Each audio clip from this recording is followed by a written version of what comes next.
Welcome to Spotlight. I'm your host, Fitzroy Prendergast. In this week's program, we'll be featuring the President of Gardian Life, Mr. Eric Hosin. Welcome, Fitzroy. Tell us, first of all, really a pleasure to speak to you. First of all, let us talk a little bit about you as an individual. Tell us where you were born and where you grew up and where you went to school and stuff like that. Okay, I was born in the labor ward down at Jubilee. Okay. I actually grew up initially on Maxwell Avenue at Barnes, right at the corner of Barnes Avenue and Maxwell Avenue. Really? That house, actually right beside the house that was burnt down with some old people that were shut up and all that, and they burned the house with people inside there. So, you know, I thank the Lord that I am, you know, wasn't there right beside that to see such a gruesome, horrible thing happening. But I left from there. I went to live in Washington Gardens, so I lived most of my younger years, because I think I left Maxfield at about 3 years old, and then went to Garfield Avenue in Washington Gardens, went to Miss Evans, like a nursery school, and then went to Dwayne Park Primary School. Okay. So I'm a D Park man. Then I didn't go, but I was called to the bar. Okay. So I went to Calabar. Very good. And from there went to UTech. So, you know, did some other studies. I did a degree there, a diploma degree, and did my master's with the Nova Southeastern University. So that's it from school time. Growing up, that's where I grew up, Washington Gardens, most of the younger years. All right, tell us a little bit about your school life in terms of, we know that you went to the best school in the country, but a little bit about when you went to school. Not sure if all your listeners would agree with that. Exactly. When you went to school, what was your leaning? Were you science-oriented or business-oriented, or insurance was just a natural fit for you? Tell us a little bit. Well, I hope my daughters are not listening. I have 3 daughters, and I hope they're not listening, because really, I really never knew what I wanted to be. Other than, I remember when I was at primary school, I thought of owning some trucks and driving truck and having a fleet of trucks and owning all of these trucks. I thought, maybe because I knew this man who lived on the boulevard, who had these, you know, about 7 or more trucks, and he looked like a wealthy man. So I said, you know, this look like the trucking thing must be a good thing. So, you know, I decided that may have been. But in high school, I just went along. I was in the business class. You know, that was not considered the smart guys, because you want to do business. But I really liked accounts, and I wanted to do some accounting things, in accounting, business, and so on. But you know, the bright guys were considered those who wanted to do medicine and law. You know, so that's where I ended up. But I wanted to do something in business, and I really loved accounts. All right, so you focused on business at school. Yes. And then when you went to UTech, you went into a business program, was it? I went into a business program at UTech.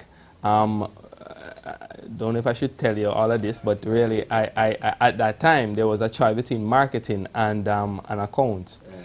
And although some may have thought I would have been a better fit in marketing, I went into accounts because the girl I liked was doing accounts.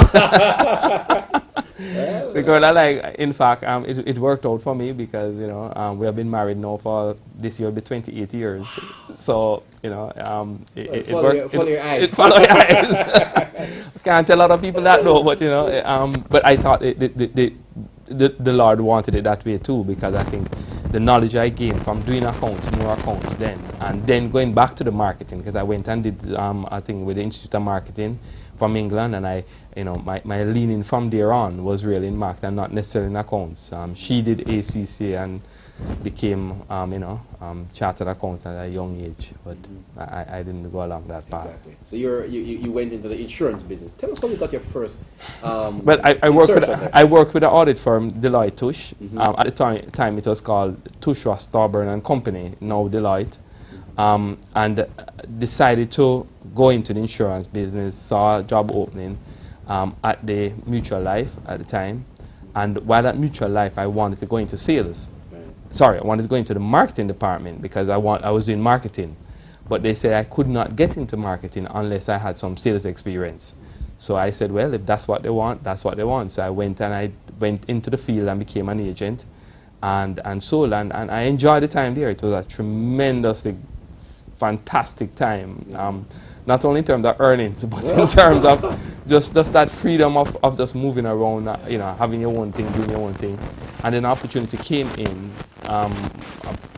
you know, a few years, about 3 years after, for me to get into the marketing department. I had the experience now in sales, and I had the marketing qualification, so I was able to get into the marketing side of things. And that's how really I got involved in the insurance business. So you started at Mutual Life. I started at Mutual Life, but you know, interesting is that I made history at Mutual Life. I made history. Yes, I was a record breaker, maybe a history maker, because I was the first employee, as far as I know and based on what people have told me, I was the first employee in the 165 years of Mutual Life at that time to be made redundant. So that was really history making, and I think it was the best thing ever happened to me, that I was made redundant. I got an opportunity to do things. I think the Lord has worked out that way.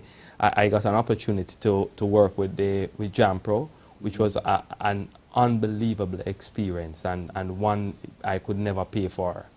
Just the knowledge and the experience in dealing with international businesses, international companies, putting together different things. I was the project manager, working with some great people, Mrs. Francis and Mrs. Chin at the time.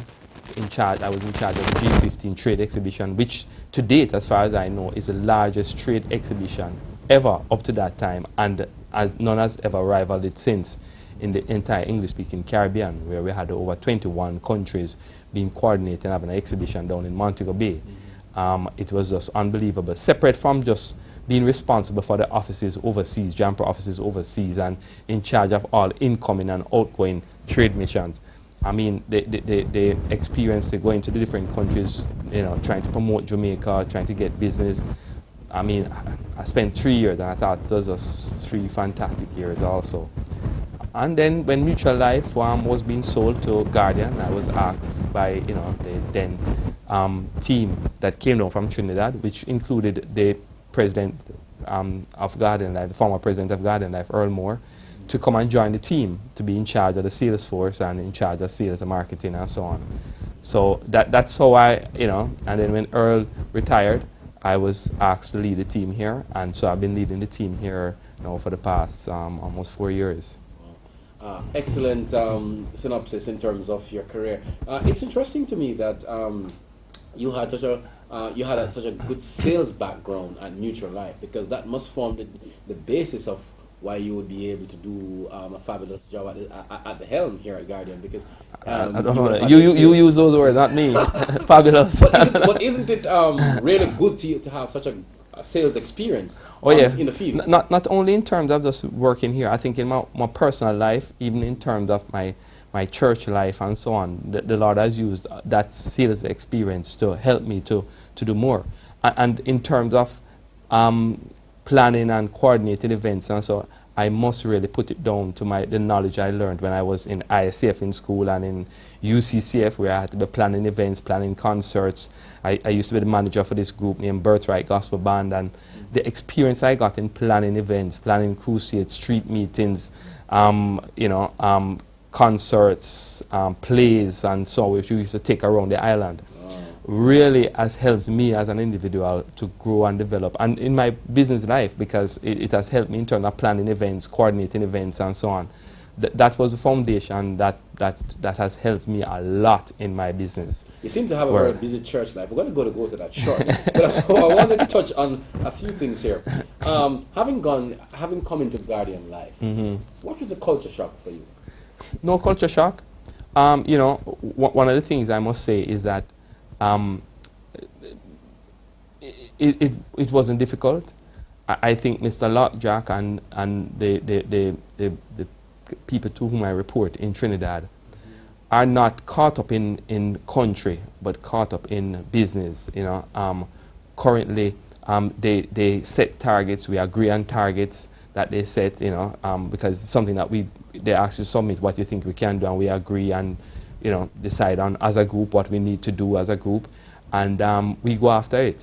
They don't say, well, boy, you know, you have to be a Jamaican, a Trinidadian, a Canadian, or a European to do any job. They just want to ensure that the persons there are doing what is required to make the group continue to be strong and to grow in a sustainable way, and to be profitable and to be, you know, to continue to just be a giant.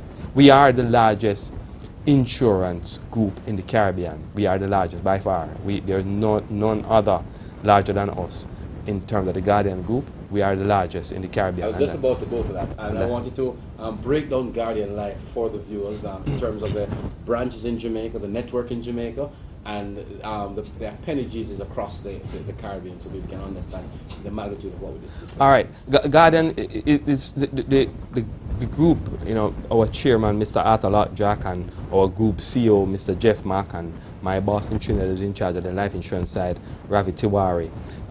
We always label ourselves as a pan-Caribbean company, and therefore, right across the Caribbean, we have the individual, well, insurance side. This is the life, health, and pension side of the business, and then we have the general side of the business.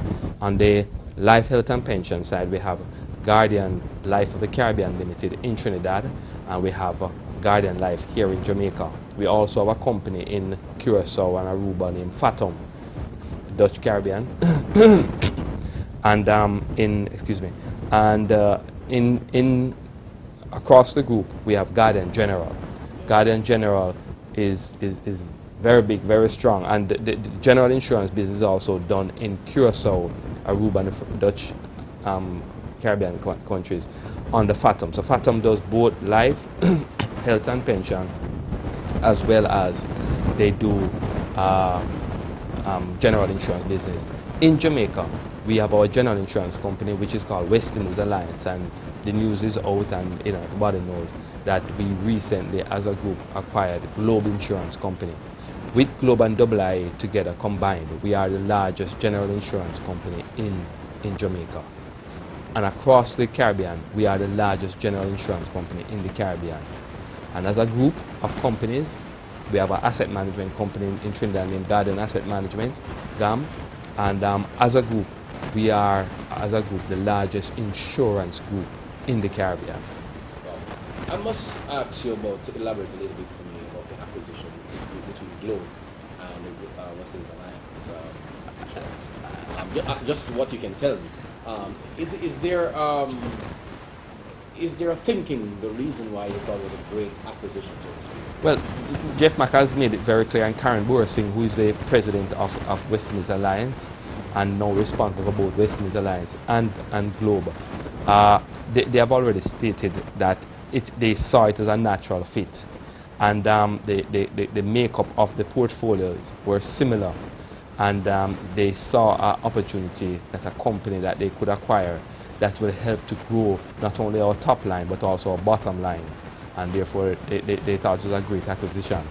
Well, all right. Let's focus now on Guardian Life, Yeah. the insurance company that you run. All right. The team that I lead. The team that you lead. All right. I know you carefully, the wording that way.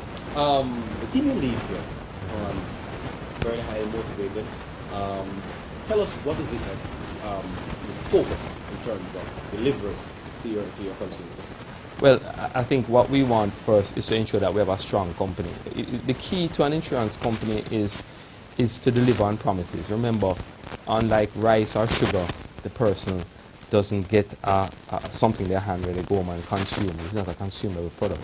This is a promise, and we sell promises, and we have to keep those promises. And to keep those promises, you have to make sure that the company is strong, not just strong for today, but strong way into the future. And so we can't make decisions only for today. We have to make decisions also to ensure the strength continues into the future.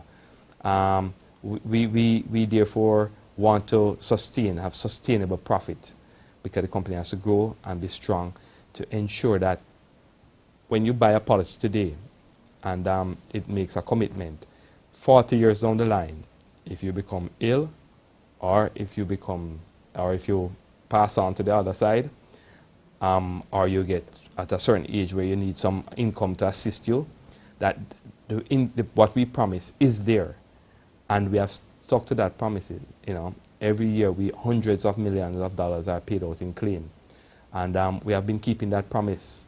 Not only us as a company, but I think all life insurance companies have stuck to that and been able to keep our promises to our policyholders. Is it correct to say that you only focus on life insurance? No, right here at Gardian Life, we do life, health, and pension. So we have a health brand which we call Medicus, so that's our health brand. But we do group life, group health, and we do pension, group pension. We also sell individual pension plan to our Gardian retirement scheme, which is for individuals who are not in an approved pension scheme, but they are maybe persons having their own sole business, trading business, or they might have a small business or even some large companies have decided to go for the individual retirement plans, separate from a group pension plan, instead of a group pension plan. And then we have the individual life, which is a big part of our business. Let's try and dissect them for the viewers. Group life, life insurance. Explain to the ordinary man on the street, what does that mean for him? Group life is really where a group of persons did not come together just to get the group life, but maybe operating in a business. I have 10 employees, or 30, or 50, or 100, or 200 employees, and I decide, look here, what I'm going to do is I'm going to put together a group life plan, which can be paid for by the employees or by the employer. In most cases, the employer pays for it.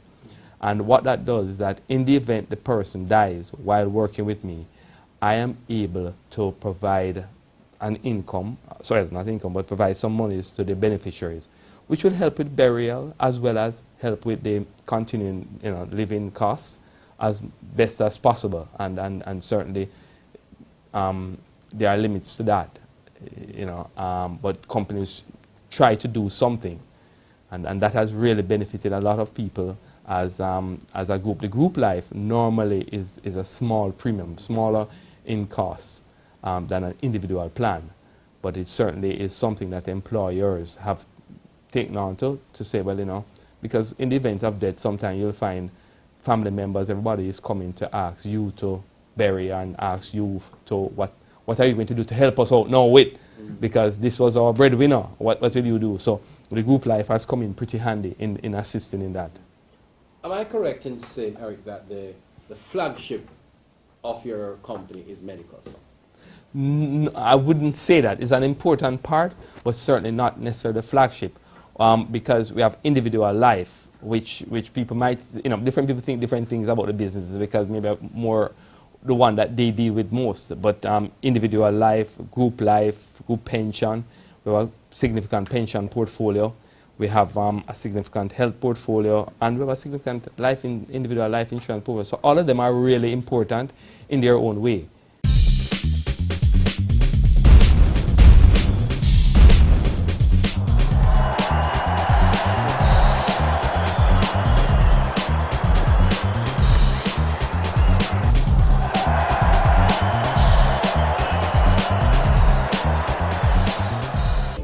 Cable News and Sports wants you to learn while you watch, and so the #1 cable news and sports channel in the island brings you the best news and sports documentaries in Documentary Corner weekdays at 3 p.m. Improve your knowledge of world events by watching the largest catalog of news and sports documentaries anywhere in the island on Cable News and Sports weekdays at 3 p.m. The Documentary Corner is aired on Sundays at 10 a.m.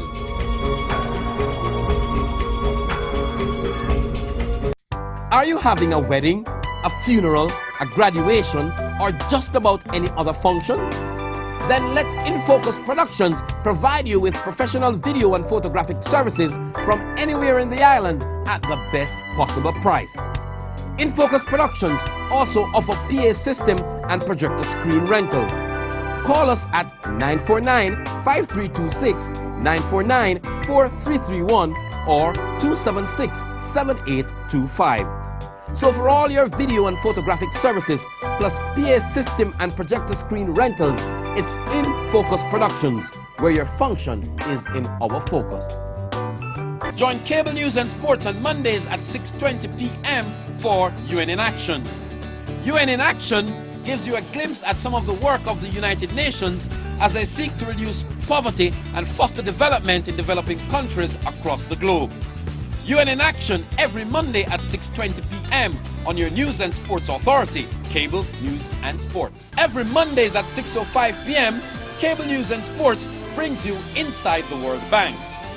Get an insight into the mission of the World Bank as they fund some of the world's major projects to assist in economic development. We estimate at the bank that even a mild epidemic will reduce world GDP by 0.7.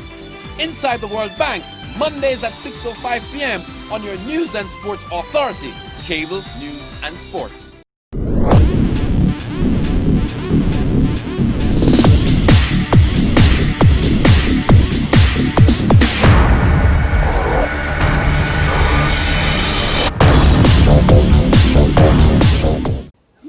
Elaborate a little bit for me on the Medicos brand, which is a part of your...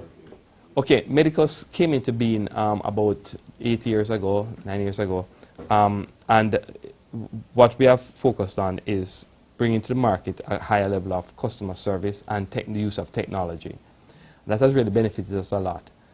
We have been able to garner about 30% of the market in terms of, about 30%, approximately 30% of the market.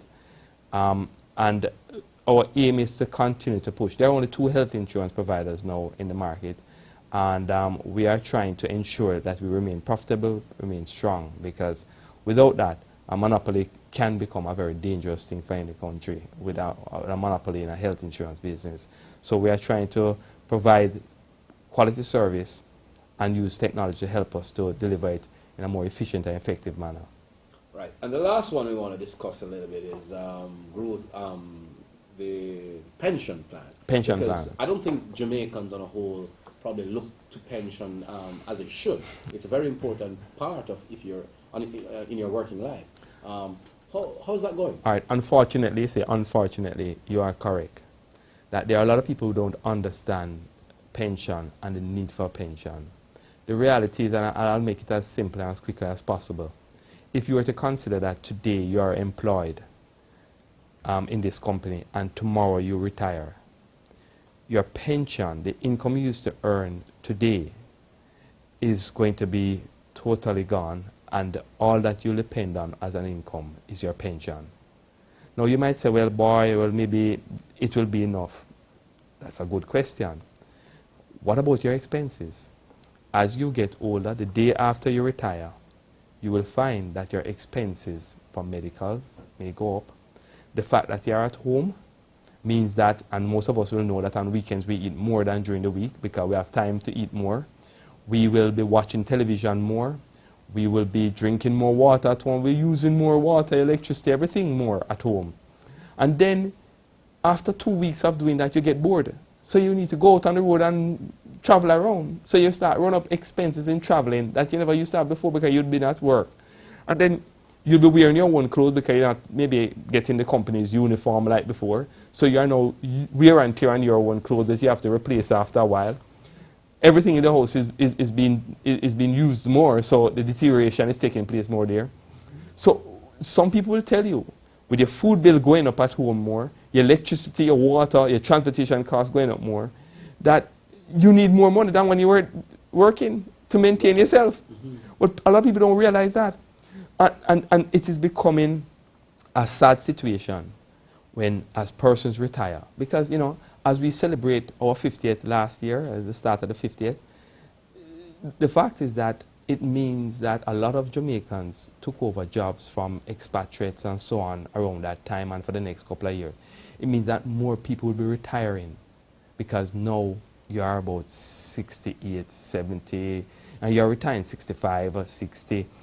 And what is happening is that the pension, if you have a pension, because a lot of people don't have a pension, most people don't, even with a pension, you will find that unless you have a plan that is adequate and you have put aside some money separate from the pension, you will have some challenges. And it is unfortunate what is happening to a lot of people who really, yesterday I had an income and tomorrow I don't, because I don't even have a pension. And even with the pension, Yes, it can help, but your pension really becomes your income at a time when you really need a lot of income. How do you sell it to the ordinary man in the street? That, you know, I mean, I know you have your team and all of that, but how do you sell the importance of pension to the ordinary man to let them understand the need for this? Well, in fact, what I just shared with you is what we use to share with them, to say, you know, hey, if you think things are hard now, you think about another X amount of years when you will not have any income. How would you take care of your family then? How would you take care of yourself? You might even say, you know, at one time we used to say, well, you know, I'll have a lot of children, and that's my pension plan. But I think more and more we are realizing that there is this new culture where it is every man for himself and God for us all. Yeah. And that plan of having a lot of children to take care of you in your retirement years is now becoming a nightmare for many persons, as the children go off and abroad and sometimes even forget about you. And if you call, you know, they say, boy, things hard over here too, you know. Exactly. You know, and even in Jamaica, they'll tell you things hard. So they are not able to assist you as you'd want them to assist you. So, you know, people need to understand. And even on the life insurance side, I've said to persons, okay, you want to know the value of life insurance? When you earn your income for the next 3 months, put it in a bank account and don't spend anything on yourself or your family with it. And see how your family survive. Because if you were to depart from this world, that is how they're going to have to survive, without your income. Then you realize that you do need to leave something for them to help them to continue in the school that they are going to, continue to eat something, because your income was such a critical part of their survival. And you realize, men, in most cases, after 2 weeks, you can't do the three-month plan. You cannot do it because they can't survive even for 2 weeks without that income from you. One of the things people will say about insurance is you indicated you touched a little bit on it earlier in the interview, is that insurance is people want to see somebody who they can trust. Trust is a key part of the industry. Mm-hmm. How do you build that relationship with your client? Because separate apart from being able to, you know, honor the agreement. Mm-hmm. They first have to know that you will keep the agreement in the first place before you reach to a situation where you're dispersing money. Across the industry, Gardian is certainly one of the big names in the industry. Mm-hmm. How do you maintain that level of relationship with your clientele to ensure that they know that what you say, you mean? So people take you at your words and continue to do business with you. You know, persons will say, well, okay, I'm paying a premium. And some have actually seen persons benefit, you know, benefiting from selling insurance, from the insurance plan, meaning that they have had somebody who has died, or they themselves may have become ill, and the critical illness strips in and help them, and without it they may not have been alive today. Mm-hmm. So it is that there are some personal experiences that persons have gone through, or they have seen others go through, and have seen them benefit from a life insurance plan in one form or the other. Others have actually seen their accumulation of savings that has helped them for a long-term plan. And coming out of that, they realize that we continue to hold firm to our promises. We also try to provide the best customer service possible. I mean, right now as we speak, we are doing, persons have commended us on our customer service, but we have not sat on our laurels. You know, we have decided, and we have done a company-wide, we are in the middle of a company-wide in customer service improvement training, and that is for everyone, including the security guards who are not even employed to us, but are critical to the service that we give to our clients. So our gardeners and everyone, including myself, and every team member is involved in that training, because at the end of the day, we want persons to feel confident doing business with us, that they are comfortable, that they are happy to do business with us. We provide a lot of information over the internet right now, so access to information that they will see what their account is saying, you know, what their policy is saying in terms of the amount that they'll have on it, the coverage that they have. We have our agents out there doing, annual reviews, speaking, make sure they maintain a relationship with the client, make sure they understand the need, because it's all about need, What do I need to protect in terms of coverage? What do I need to protect in terms of the child's education, protecting the home. So even if I'm not around, that dream home does not become a nightmare, that it is in fact continue for my wife or my children to be able to have somewhere to live in, that they can live a decent, respectable life even after, whether I'm here or not. And that's all about it. It can't be that you think that the only time my family will enjoy a reasonable life, hard as it is, difficult as it is when I'm alive. But when I'm gone, they're on their own. Really, we need to consider us not being in the equation because we're only humans. Exactly. Now, one of the most controversial issues in life insurance is the lapsing of policies. And tell us a little bit about how does it work for the layperson on the street? How does Guardian operate in terms of policy lapses? Because I think that's one of the most controversial issues. Well, the thing is it's worldwide. The fact is that if you say, okay, I'm going to pay $1,000, $5,000 a month, and you decide that you are not able to pay for a time period, then that contract lapses, because the contract is dependent upon two persons, both sides holding to their agreement. One, you commit to pay this, we commit to pay that in the event of an event happening. The fact is that insurance companies around the world, we have had persons sign up today and die tomorrow by an accident. I remember, not a Mutual Life, but another company in Jamaica at the time, a small insurance company.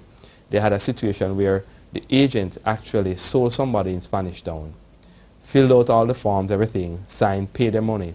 The agent drove back into Kingston. The person drove in about an hour after the agent, crashed out by Cremo at the time, people know 6 miles Cremo. Everybody used to use Cremo as a marker. Died, and the claim was paid based on the type of policy, based on what happened, the accident and all of that. So, within an hour of signing, a claim was paid. What would you have paid? Maybe you would have paid, maybe at that time, maybe $500. What was the payout? Maybe $500,000. So, you pay $500, you get $500,000. If you had, it's the risk, and we, different institutions have their role to play. The banks have their role to play. We have our role to play. Credit unions, just everywhere. Different people have their roles to play. The fact is that if you had a $500 in another institution, and you die tomorrow, you will not be getting $500,000. But they have their role to play, a critical role, and therefore, saving in the bank and credit union is also crucial. But we have a role to play also in your financial planning. How do you deal with risk management, though? Because that must be a big part of how you operate. How do you deal with it? Well, it is not just us. We have our reinsurers, we have our actuaries here, and the actuaries are the ones who will ensure that in terms of how we price a product, how we sell, ensuring that we are being guided at all times in terms of having proper reserves to deal with our liabilities.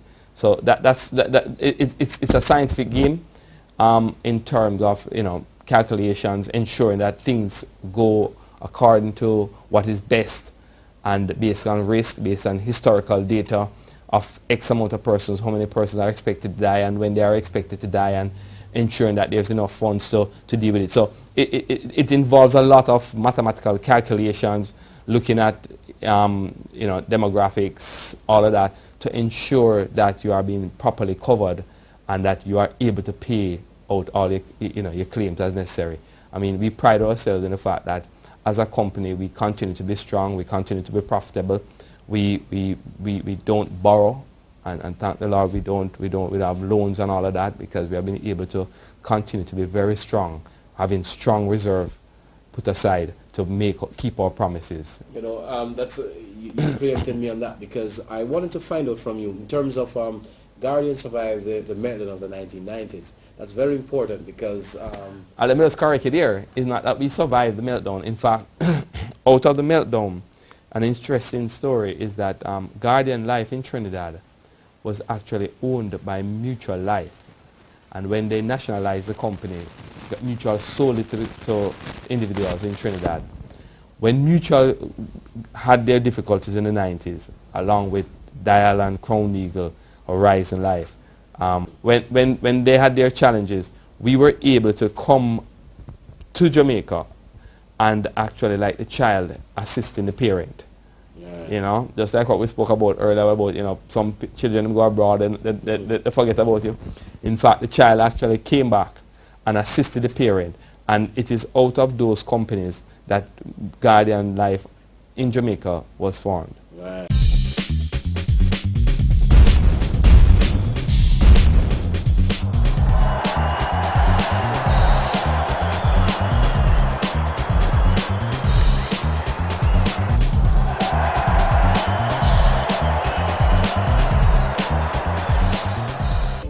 Cable news and sports wants you to learn while you watch. And so the #1 cable news and sports channel in the island brings you the best news and sports documentaries in Documentary Corner, weekdays at 3 p.m.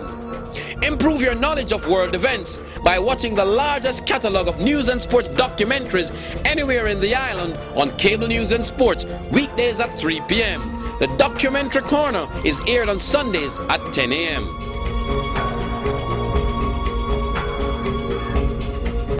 Are you having a wedding, a funeral, a graduation, or just about any other function? Then let InFocus Productions provide you with professional video and photographic services from anywhere in the island at the best possible price. InFocus Productions also offer PA system and projector screen rentals. Call us at 949-5326, 949-4331, or 276-7825. So for all your video and photographic services, plus PA system and projector screen rentals, it's InFocus Productions, where your function is in our focus. Join Cable News and Sports on Mondays at 6:20 p.m. for UN in Action. UN in Action gives you a glimpse at some of the work of the United Nations as they seek to reduce poverty and foster development in developing countries across the globe. UN in Action every Monday at 6:20 p.m. on your News and Sports Authority, Cable News and Sports. Every Mondays at 6:05 p.m., Cable News and Sports brings you Inside the World Bank. Get an insight into the mission of the World Bank as they fund some of the world's major projects to assist in economic development. We estimate at the bank that even a mild epidemic will reduce world GDP by 0.7. Inside the World Bank, Mondays at 6:05 p.m. on your News and Sports Authority, Cable News and Sports.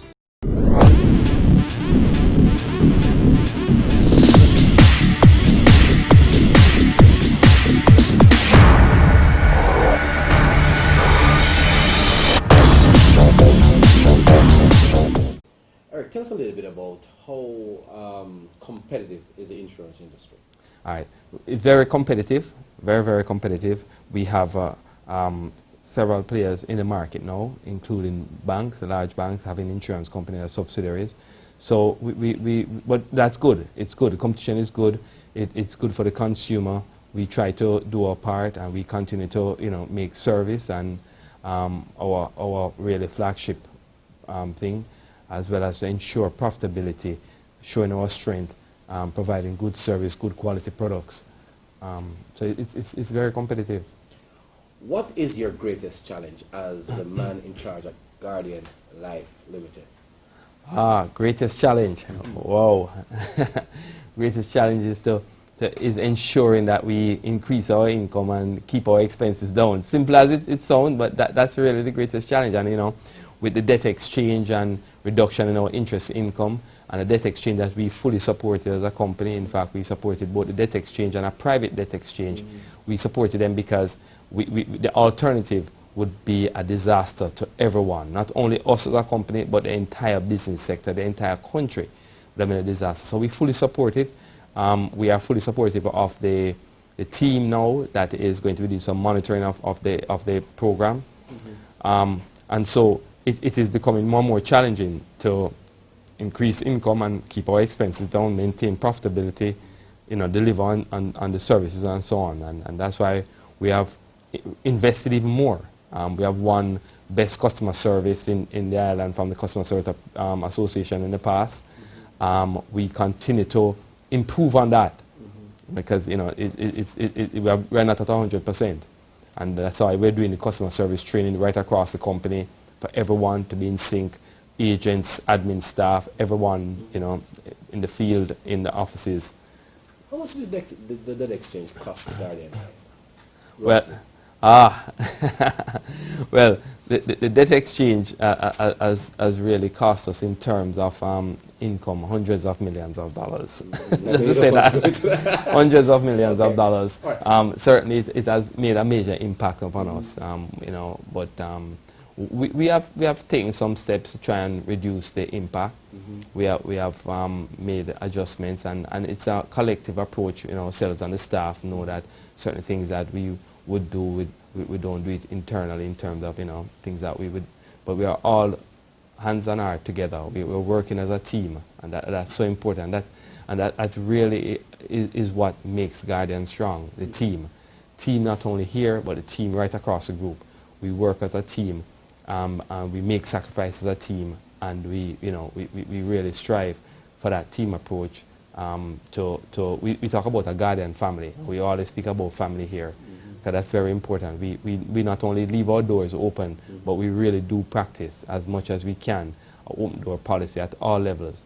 And we try to work with staff. We just won another award for healthy lifestyle, because we have, you know, between the social club and our wellness program, we have wellness team.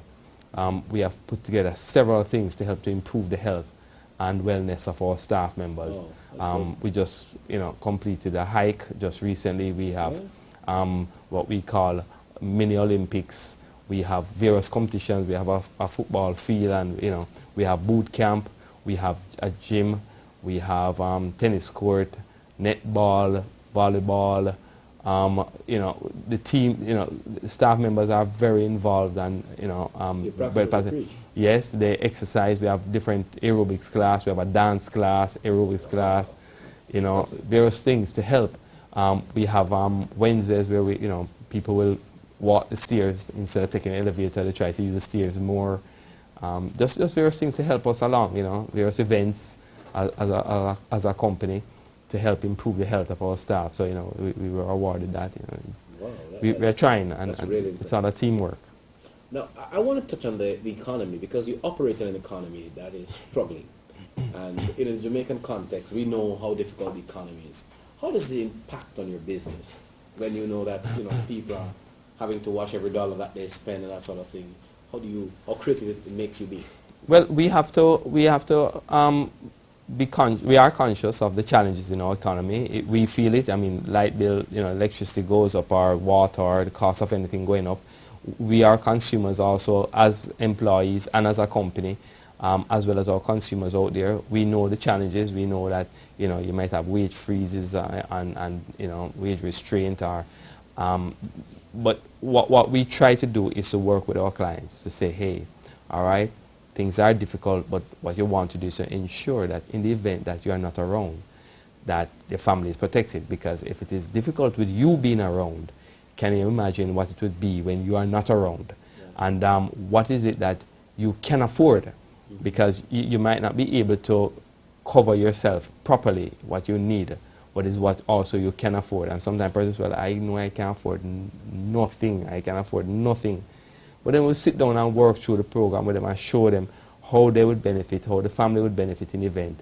Because whether it is that you die, or you become disabled, or you have a critical illness, your family will need you as much as possible, and need some income to help support the family, as you might not be able to operate the way you are, because you are going through recovery from your illness or whatever. So, you know, we try to make sure our products are competitive, and that they, you know, we try to keep our costs down as much as possible. You know, service fees and so on, we try to maintain as minimum as possible what those are, while ensuring again also that we remain strong, profitable as an organization. I'd love to know your view on the IMF, the impending IMF deal, because, you know... Impending, I think it has been approved now. Well, yeah, it has been approved now, so I mean a little bit. But over there has been some trepidation in Europe about, you know, what has that done for the Greek economy and so on and so forth. Do you think that the IMF deal is the best thing for Jamaica at this time, and how do you think it will assist in the upward mobility of our economy? I think we reached a point in our economy that there was no choice. We were in a corner, and the only way out was getting aid and assistance from the IMF and the World Bank and other multilateral institutions around the world. We needed their help. There are rules and guidelines. I mean, let's take it. You go to the bank and you want to borrow money to buy a car. They're going to have their rules, their guidelines, and so on to ensure that you do pay them back. They're going to check on what's your source of income, do you have enough, and that's only fair, and that's only the right way to do business at a bank. The same thing with the IMF. They are saying to us, look here, you want this money to borrow, how are you going to pay me back? Because that's critical. You can't just borrow money and then, boy, I don't know I'm going to pay you back. No, that doesn't work, nowhere at all. So it is for them to put, with you, agreeing on certain rules, guidelines, that will put you in a position to be able to pay back and put you in a position that you don't have to come and borrow again. Because their thing is not for you to be continuously borrowing.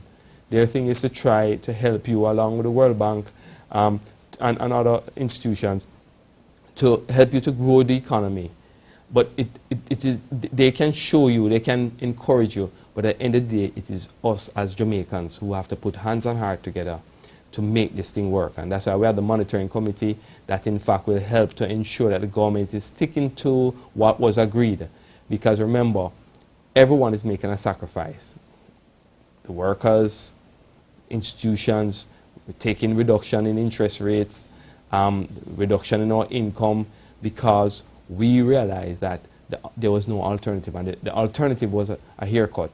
And a haircut would have been a disaster for everyone. Everyone in this country would have had a real horrible time trying to survive. So it is for us now to ensure that we never reach that point again, where we have to be, doing an exchange, a debt exchange, or to have a haircut. It is just for us to work hard at this. What would you consider your greatest success so far at Gardian Life? Greatest success. Well, I think the success is really from the team. The team working together, we have been able to build a stronger and stronger institution, a company.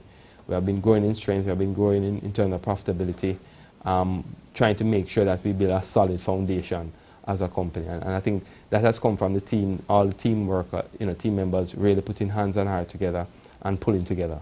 Let's just delve into your church life a little bit. I know you're a big church man. Tell us a little bit about your affiliation, your church affiliation, and your gospel, and how does that affect your profession? Because it certainly does. Well, I think the Bible says, "I will bless the Lord at all times," and that includes both at work and in church and on the road and on family. I mean, I have 3 girls, my wife, so we have, as a family. I got saved when I was 15 years old, and I've never regretted being saved. I'm a member of the Church of the Open Bible. We are evangelical, Bible-believing church, believing in the baptism of the Holy Spirit, and I thank the Lord. My wife is saved. My 3 daughters have given their life to the Lord, and they are all baptized. So that is wonderful for me, and that's a great blessing that the Lord has given me. He has put me in the position that I am in here as a company. Some people ask, how can you be a Christian and work in the business sector and all of that? The fact is that my boss has never asked me to do anything that is against my belief. As a company, we have our mission statement, which says we commit to build on our tradition of integrity. And that has really led us as an organization to ensure that we do things the right way. And that none of the chairman is very strong on ensuring that we meet the regulatory requirements, X, Y, and Z, very strong in maintaining integrity and all of that. I'm a deacon at the church. I'm a board member of the church, and I'm in charge. I'm in charge of various projects. I'm in charge of all special projects. We are celebrating 50 years, our church and the boulevard. That's 12 Washington Boulevard. We are celebrating 50 years, and we are having a whole year, and almost every month we have a different event to celebrate that 50th, and I'm responsible to lead a team there, wonderful people, brethren, to coordinate and ensure that we give the Lord the glory in these celebrations. So. Brilliant. I really enjoy and endorse that. Fabulous. Now,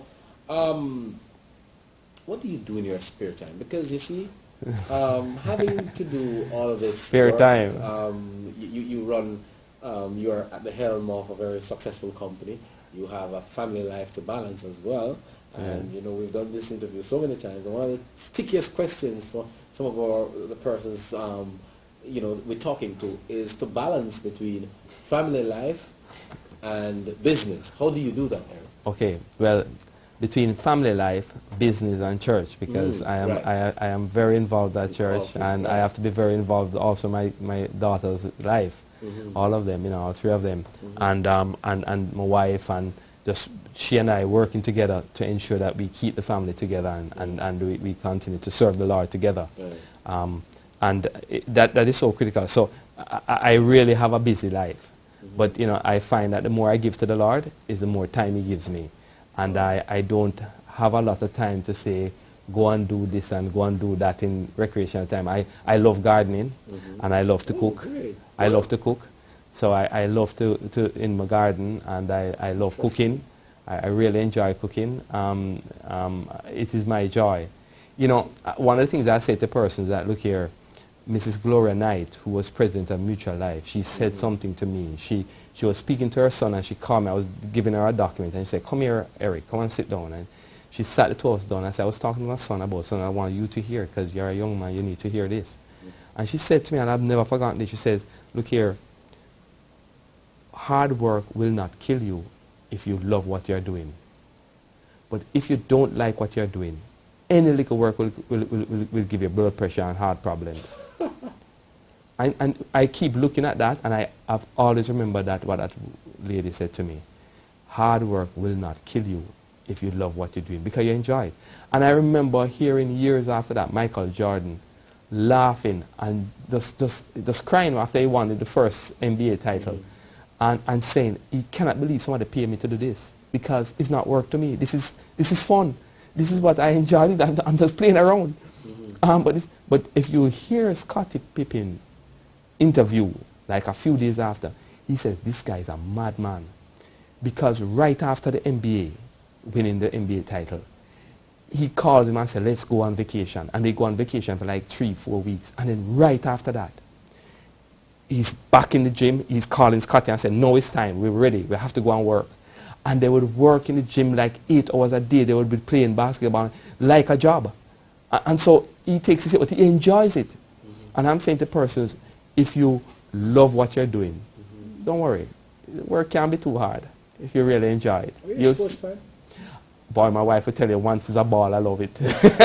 Don't necessarily play it. I used to play football, but once it's a ball, I love cricket, I love basketball. I love every game that have a ball. Maybe, you know, or sometimes I don't even understand like rugby too much. I'll still watch it because I just love sports. So, you know, in between cooking, like even sometime on a Sunday, I'll be watching television after I come home from church. I'll be cooking and watching the sports, and, you know, on Saturday I'm in the garden and I'm watching a game to, you know, run back inside, and my daughter said, Daddy, you know, goal. You know, like daughters like football sometimes. Then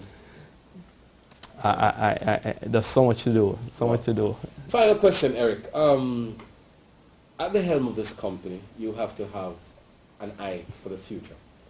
And I'm interested to know what is the vision for the company, maybe 5-10 years down the road, as you look at this company